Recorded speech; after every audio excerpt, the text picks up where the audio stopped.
Did you know that there's a small town on Spain's eastern coast that has mountains, beautiful beaches, a quaint old town, and yet was also the home to one of the most notorious and powerful families during Renaissance Europe that counts two popes, a saint, a femme fatale, and the inspiration for Machiavelli's The Prince amongst its primary members?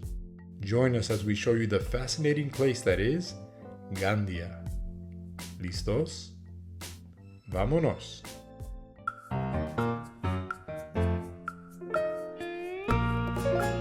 Gandia is but a short 43 miles or 70 kilometers from Valencia. We decided to take a trip out there during our kids' Easter break, and once again, we used our favorite form of travel here in Spain, the train. Gandia is connected to Valencia via the C1 line running out of the Estación del Norte, so we made our way one early morning to the train station. There is a C1 train leaving the Estación del Norte every 30 minutes heading towards Gandia, so you can literally show up at any time and there will be a train heading out shortly. You can acquire a Cercanías pass that allows you 10 trips back and forth on the C1 line for €18. You honestly can't beat that. Traveling by train is, in our opinion, one of the most enjoyable forms of travel. It's inexpensive, it's reliable, and you can take food and drink on the train, bring activities to keep the kids entertained, and there are spacious and suitable restrooms for all. As parents traveling with little ones, it makes our lives so much easier and it just makes sense. The seating is comfortable and spacious, and the scenery on the way to Gandia is also something to enjoy. You will pass small towns, mountains, and the occasional castle en route to Gandia. First thing we did when we got into Gandia was drop off our luggage and head straight to the beach. Now, seeing as it was still April, the weather was a bit on the cool side, but one thing we've learned living here in Spain is if the sun is out, it's going to be warm no matter what month it is. Gandia's beaches are expansive and made up of fine, soft sand and calm waters.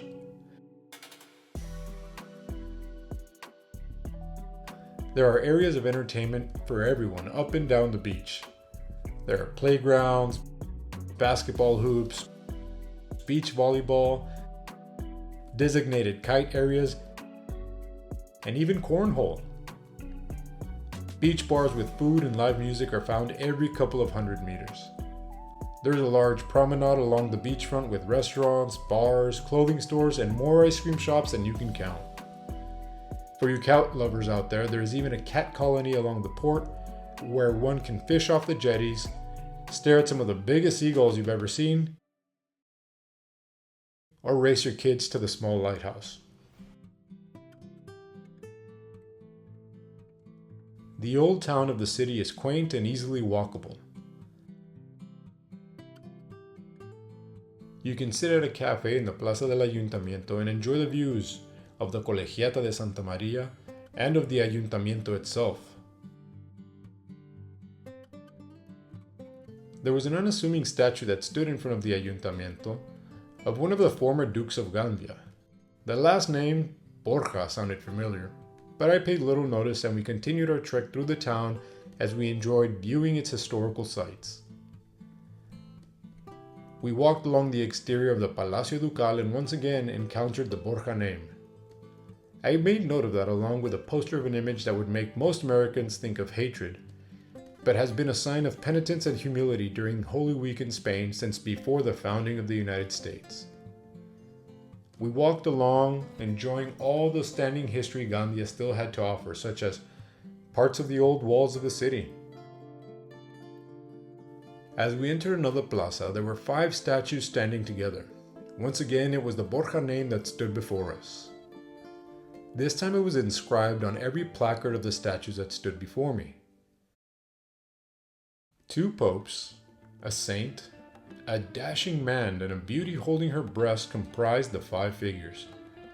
Needless to say, my interest was piqued. Gandia's biggest surprise was the sordid history of its most famous family, the infamous Borgias. Seeing as I had no true knowledge of the family, and being a lover of historical intrigue, I happily went down this Renaissance rabbit hole. This is when I came to learn of the black legend that has swirled around the family for centuries. The Borgias were a Spanish-Aragonese noble family which made a rapid rise to prominence during the Italian Renaissance. They were infamous for their immorality and sin, and suspected of adultery, bribery, the buying and selling of indulgences, incest, and even murder. First on the list is Alfonso de Borja, who reigned as Pope Calixtus III from 1455 until his death in 1458. He was very highly educated, receiving his doctorate in canonical and civic law, and decided to join the church only after attending a sermon given by the Dominican preacher Vicente Ferrer, where the preacher prophesied to Alfonso that he would one day become pope and end up canonizing the preacher. Pope Calixtus III is most known for initiating the custom that church bells be rung at midday to remind the faithful to pray for crusaders. He is also remembered for granting the rehabilitation trial of Joan of Arc, in which she was posthumously exonerated, and it paved the way for her eventual canonization by the Catholic Church. He was viewed as a prudent and pious leader of the Catholic faith, with one of the few charges against him being the blatant nepotism he displayed when elevating his nephews Rodrigo and Luis Juan to the positions of cardinals despite their age, and making another one of his nephews, Pedro Luis, Captain General of the Church. This level of nepotism was not uncommon for the nobles of the time, yet the Italian nobles did not appreciate a Spanish pope utilizing friends and family to limit their power in political and ecclesiastical matters. Next in line is one of the more devious and cunning characters in the Borgia lineage, Rodrigo de Borja. Being born into this wealthy family and full of ambition, he made no secret his desire to eventually sit on the throne of St. Peter, just as his uncle had before him. His uncle raised him to the position of cardinal and vice-chancellor, and he retained those positions, serving the successive 4 popes after Pope Calixtus' passing, most likely due to the fact that he was a good administrator and a noted diplomat.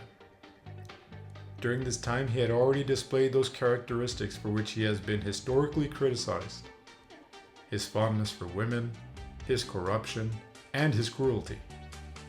His behavior in the Vatican was rarely original. He just took things to a new extreme.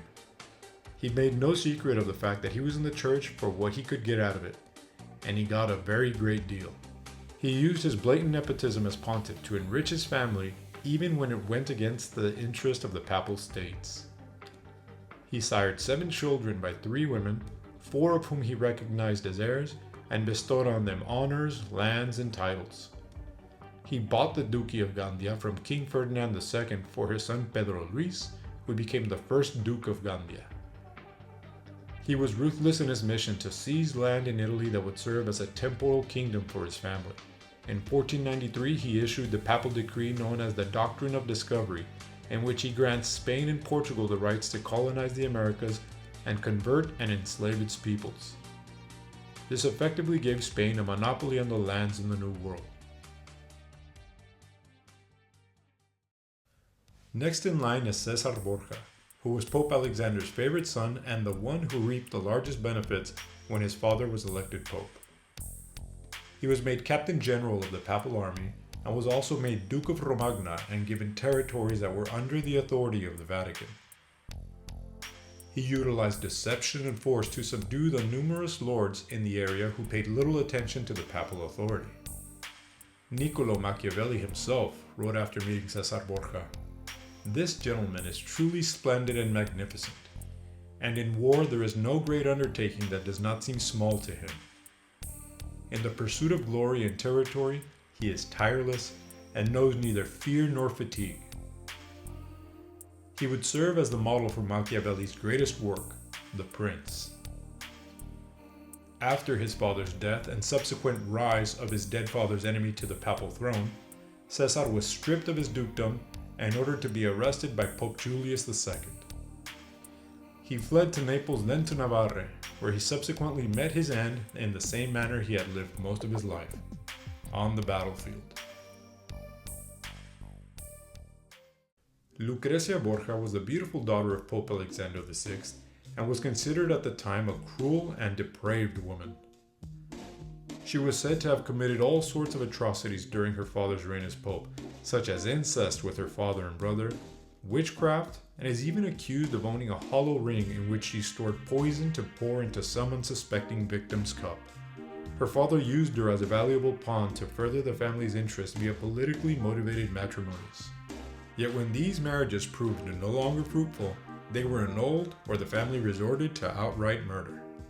It was the death of her second husband, Alfonso de Aragon, which supposedly took place at the hands of her brother Cesar, which forever marked her life. Yet how much of her reputation is actually true? It is no secret that the Italian nobility of the time were none too happy having a Spaniard occupying the highest seat in the land, and very effectively used slander to tarnish the Borgia name.